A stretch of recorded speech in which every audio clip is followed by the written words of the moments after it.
கோயம்புத்தூர் மாவட்டம், திருப்பூர் மாவட்டம், ஈரோடு மாவட்டம் 3 மாவட்டத்துக்கு சென்டரில் பார்த்தீங்கன்னா, ஒரு மதுரகாளி அம்மன் கோவில் பார்த்தீங்கன்னா, பழமை வாய்ந்த கோவில் பார்த்தீங்கன்னா, வெகு சிறப்புன்னு சொல்கிறாங்க. இந்த கோயிலோட சிறப்பு என்னங்கிறத சொல்றேன் வாங்க.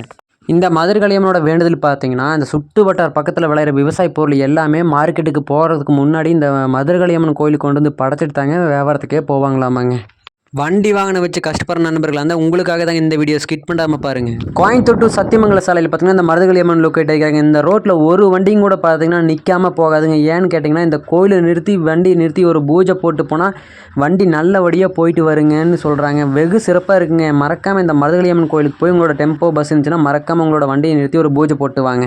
இந்த சுயம்பிலிங்கமாக காட்சியளிக்கிற மதுரகாளி அம்மன் கிட்ட நீங்கள் என்ன வேண்டுதல் வச்சாலும் ஜெயமாக நடக்குங்க. 101 ரூபாய் எடுத்து வச்சு போட்டு நீங்கள் வந்து பார்த்தீங்கன்னா மனசில் என்ன வேணாலும் சரிங்க அந்த காரியம் ஜெயமாக நடத்தி கொடுப்பாங்க. ஒரு வண்டி வாங்கணும், ஒரு தொழில், திருமண தடையல், உடம்பு சரியில்லை, இந்த மாதிரி நீங்கள் என்ன வேண்டுதல் வச்சாலும் இந்த மதுரகாளி அம்மன் உங்களோட கோரிக்கை நிறைவேற்றி கொடுக்குறாங்க. இதே மாதிரி இன்ட்ரெஸ்டிங்கான வீடியோக்கு நம்ம ஆனந்த டேட்டா பஸ் சேனலை ஃபாலோ பண்ணிக்கங்க.